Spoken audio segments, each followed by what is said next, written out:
Assalamualaikum warahmatullahi wabarakatuh. Sebelumnya perkenalkan saya Mufidah Nurujana dari NIM 255211129 dari Prodi Manajemen dan Bisnis Syariah. Pada kesempatan kali ini saya ingin membuat video untuk memenuhi tugas mata kuliah Dasar-Dasar Ekonomi Islam dengan menerangkan beberapa ayat dalam Al-Quran yang menjelaskan tentang prinsip dalam bisnis Islam atau prinsip dalam ekonomi Islam. A'udzu billahi minasyaitonir rajim. Bismillahirrahmanirrahim. Wailul lil mutaffifin. Celakalah bagi orang-orang yang curang dalam melakar dan menimbang. Alladzina idza talu 'alan nasi yastawfun, yaitu apabila mereka menerima takaran dari orang lain, mereka merasa ingin dicukupkan. Wa idza kaluhum aw wajanuhum yuhsirun, dan apabila mereka menakar dan menimbang, mereka akan menguranginya. Dalam Quran surat Al-Mutaffifin ayat 1-3 menjelaskan kecaman tegas dari Allah terhadap orang-orang yang berbuat curang dalam bertransaksi.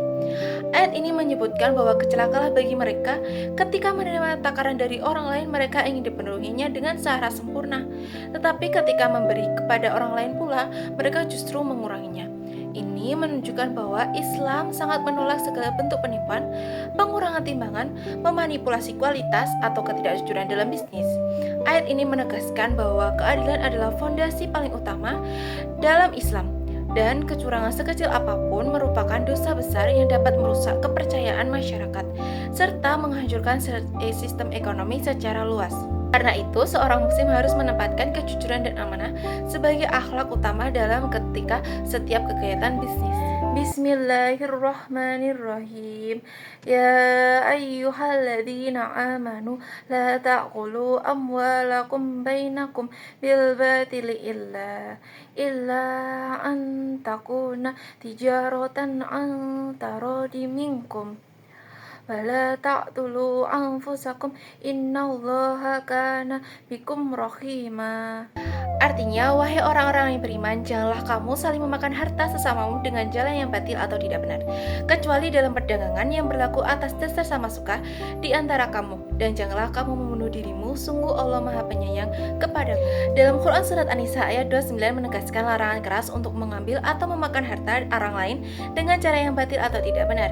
Tidak hanya mencakup dari penipuan, tetapi juga dari korupsi, suap, riba, bahkan pencurian yang segala bentuk transaksinya merugikan dari pihak lain. Ayat ini juga mengajarkan bahwa perdagangan hanyalah sah dan halal jika dilakukan atas dasar suka sama suka, yaitu tanpa paksaan, tanpa penipuan, dan tanpa eksploitasi. Islam memandang bahwa tujuan utama dalam perdagangan bukan sekedar mencari keuntungan, tetapi juga menjaga keadilan, mengutamakan etika, menciptakan ekonomi, suasana yang sehat, serta saling menguntungkan. Dengan demikian, ayat ini menjadi dasar utama konsep perdagangan etis dalam ekonomi Islam.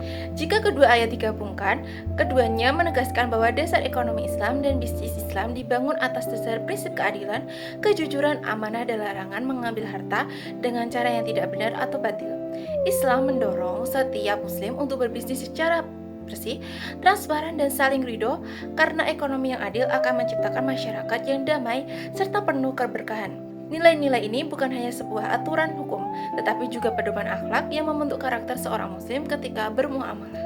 Seperti itulah penjelasan beberapa ayat Al-Quran yang menjelaskan tentang prinsip ekonomi Islam atau bisnis dalam Islam. Mohon maaf apabila ada kesalahan perkataan dan perbuatan. Wassalamualaikum warahmatullahi wabarakatuh.